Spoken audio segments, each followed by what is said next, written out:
This is a 2019 Mustang Bullitt, and if you guys remember the Bullitt, it was the special Mustang before the Mustang Mach-1 came out. And today, I'm going to be bringing you a review about why you should buy this one over a current Mustang.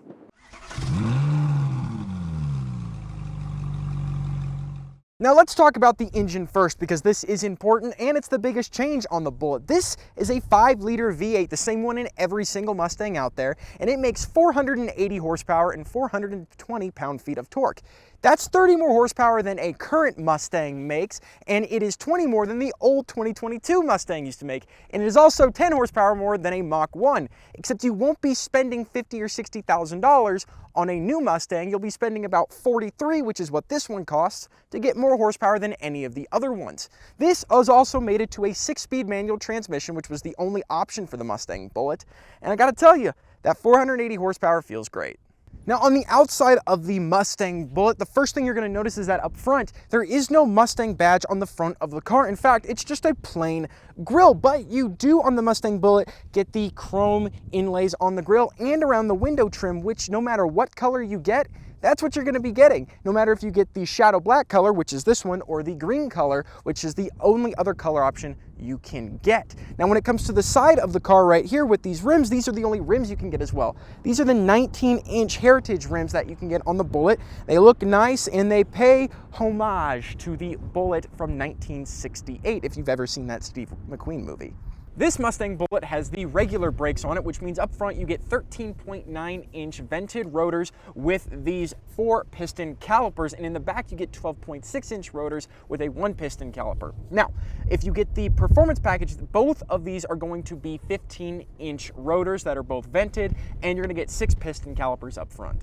Now let's talk about the back of the Bullitt. Not many changes back here other than you get, instead of a Mustang badge, you get the Bullitt badge back here, which is pretty nice looking. Make sure everybody behind you can see what kind of car you're driving. You don't get any special spoiler or anything like that. It's very plain back here except for that badge. And of course, everyone likes the sound of the exhaust from that Coyote V8, so let's hear it.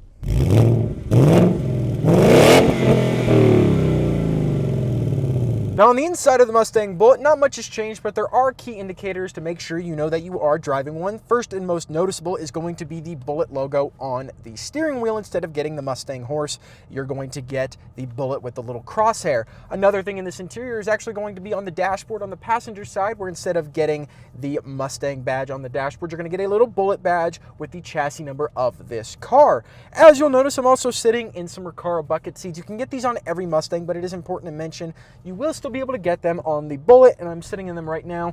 If you get these, you won't get heated or cooled seats, but they are still comfortable and they hold you in place really well. If you also get the Bullitt, you will get the green Recaro stitching instead of the white ones. Do remember that. You can only get the Bullitt in a 6-speed manual like I mentioned earlier, and instead of getting the normal shift knob with chrome on it and leather, you will be getting one that it looks like a cue ball, and it is pretty nice to hold on to, you know. Any of you out there love grabbing sticks. And in like every other Mustang, you get steering and different drive modes as well. Right here, you can change your steering modes between sport, regular, track, and comfort.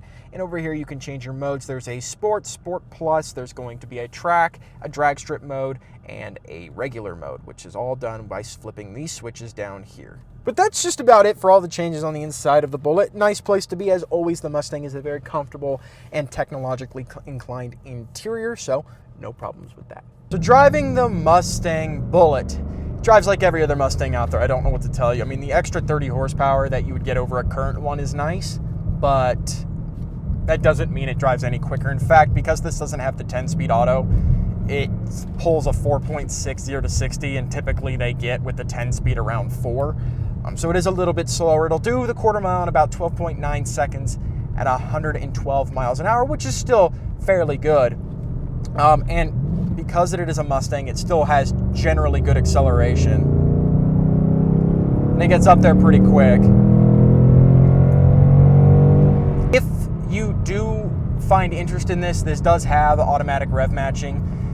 For newer manual drivers, they'll like that because, you know, not everyone is terrific at it. And if you're not terrific at it, you don't want to destroy your clutch. So That is nice. If you get any Mustang after 2018, you're going to get that automatic rev matching, but it is important to mention that this one also has that. But nothing special has been done to the transmission to make it any better. It's not like it's any different than what you're going to find in any other Mustang of that time. Of course, you have all the drive modes that make it really fun to drive. And yeah, if you're looking for a faster experience and to get that little bit more performance out of it, you're going to want something like a newer Mustang with the 10-speed auto. That way you can get every 1/10 of a second out of it. But if you're looking for a fun driving experience, the Mustang Bullitt is a great place to start. And that is the Mustang Bullitt. It is a great rendition of the Mustang. And I love everything it stands for. I love the styling, especially with the black color, kind of gives you Batmobile vibes. So if you're looking for a special version of the Mustang that's not going to run your bank account dry, this one is pretty good, and I think I'd rather have it over a Mach 1, to be honest with you, other than the Mach 1 is a little more aggressive looking than this one is, but this still is not bad, and I do love the look of it, like I said, and the powertrain, of course, has always been great. So, if you like the video, make sure you hit that like button down below, and if you want to see more from us, subscribe, and I'll see you all in the next video.